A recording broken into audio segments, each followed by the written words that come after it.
Oui, je suis producteur à Brive. On est chemin des Crêtes, entre Brive et Ussac. Et on a un millier de ruches et on les déplace. C'est pour ça qu'on arrive à faire différents miels.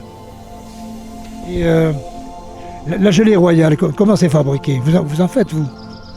Oui, on fait de la gelée. On produit de la gelée du mois de mai jusqu'à juin. La gelée, c'est le lait qui sert à nourrir la reine et les jeunes larves de moins de 72 heures. Donc on orpheline une ruche, ou alors on leur fait croire qu'elles sont orphelines pour qu'elles refassent une reine, pour qu'elles produisent de la gelée royale. Donc c'est tout un système où on greffe, on fait le greffage, c'est on prend une jeune larve qu'on met dans une cupule, et à partir de cette cupule, ils refont une reine. Et au bout de 3 jours, on enlève la larve et on récupère le lait qui est au fond. C'est ça la gelée. Qu'est-ce qu'elle a comme faculté, la gelée royale, par rapport au miel? Ça n'a rien à voir. Le miel, c'est sucré, la gelée, c'est acide et ça aide à renforcer les défenses immunitaires. Le miel à rayon, c'est le miel brut, si vous voulez. Je peux le montrer. C'est le miel comme il sort de la ruche. On découpe le cadre, on le met dans une boîte et on mange tout, la cire et le miel. On a plusieurs fleurs différentes. On a du touche-fleur, de l'acacia. On a toutes fleurs différentes. Suivant à quel moment ils sont faits ou à quel endroit. Suivant les plantes qu'elles ont butinées, ça fait des touche-fleurs avec des goûts différents. On a du sarrasin, du châtaignier, du tilleul. Et après, ça on le fait tout dans le coin, là, autour de la maison. Et après, on va plus loin, on va jusqu'à la lavande et au sapin. La lavande en Tarn-et-Garonne et le sapin dans la Loire. Est-ce qu'il y a vraiment une différence de goût par rapport aux arbres? Ah oui, il y a une différence de goût très très nette. Le parfum, on a des miels très doux comme l'acacia, au plus fort le châtaignier qui est amer. Et vous qui êtes producteur, quel miel vous préférez, vous? Moi j'aime bien le miel fort un peu, donc le châtaignier j'aime bien. Ouais. Et la lavande c'est très très très parfumé.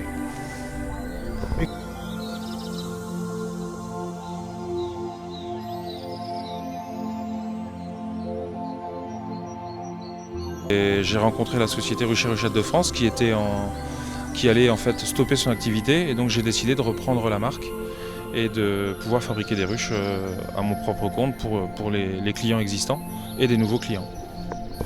Quels sont les gens qui vous demandent la fabrication d'une ruche particulière, par exemple?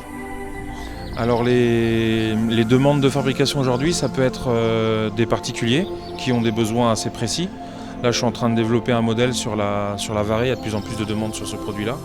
Après, ça peut être aussi des entreprises, donc des apiculteurs professionnels, qui demandent à avoir du matériel spécifique qui est fait sur mesure et qui leur permet d'aller vraiment dans leurs besoins spécifiques en fait.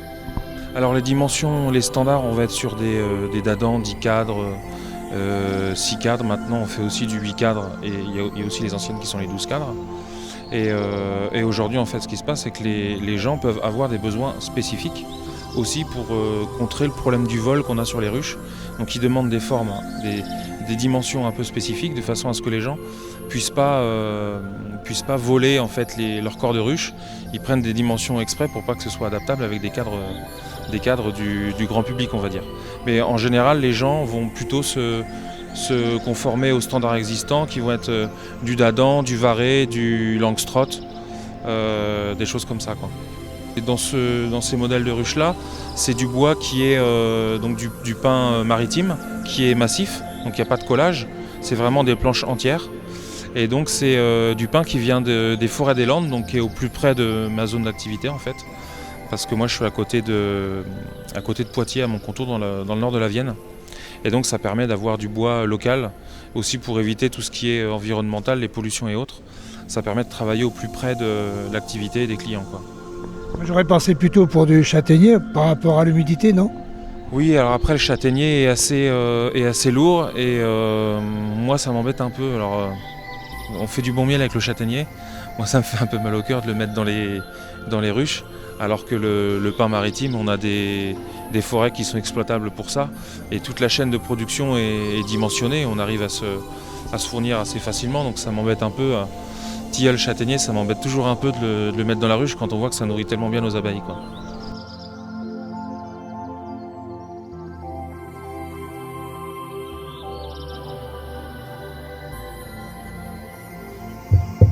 Alors l'hydromel, c'est un apéritif, c'est de l'eau et du miel fermenté. Donc en fait, c'est la fermentation du miel qui apporte l'alcool. Et c'est l'alcool qui lui permet de se conserver dans le temps et de se bonifier. Quel genre de miel il faut pour faire l'hydromel? On peut le faire avec n'importe quel miel. Après, nous, on utilise dans une bouteille, il y a 50% de miel dedans. Après, le reste, c'est de l'eau. Et ça monte en alcool assez vite? Alors la fermentation, elle dure 1 mois et demi à peu près, et ça fait environ 15 degrés. Parce que j'utilise pas de sulfite. Mais comment ça? C'est la macération que vous utilisez pour le faire comme un alambic, quoi, non?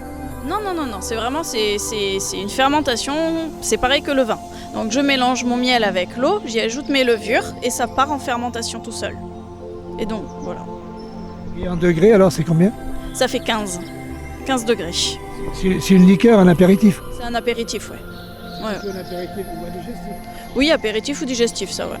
Après, on peut très bien l'accompagner sur les tables, hein, si on apprécie, en fonction de ce qu'on prend. Avec les desserts, le melon, le foie gras, voilà. On a une gamme, du sec au liquoreux, ce qui permet de convenir à peu près à tous les goûts. En fonction de... On met moins de miel, donc on a un produit qui va être très sec, donc avec le goût du miel sans le sucre. Et plus on va mettre du miel, et plus on arrive sur quelque chose qui va être liquoreux.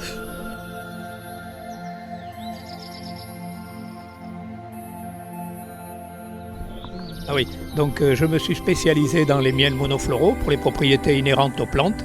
Donc mes miels ne sont jamais chauffés.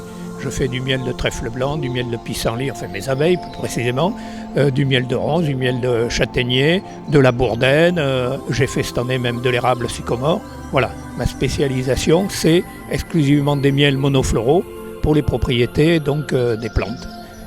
Mais pourquoi vous ne chauffez pas le miel? Quelle différence il y a entre un miel chauffé et un miel non chauffé? Au-delà de 45 degrés, on détruit tous les enzymes et toutes les propriétés du miel. Donc l'intérêt, c'est de justement ne pas le faire chauffer pour retrouver toutes les propriétés de la plante. Par exemple, le miel d'aubépine, c'est une quantité très minime. Voilà, juste après la floraison de l'aubépine, je récolte et j'empote pour éviter justement de le faire chauffer. Donc toute ma récolte sera en pot à la fin de la saison, c'est-à-dire qu'aujourd'hui, au mois de novembre, tout est empoté. Ou plutôt que de garder un maturateur, de faire des figés, etc. Voilà la plus grosse différence.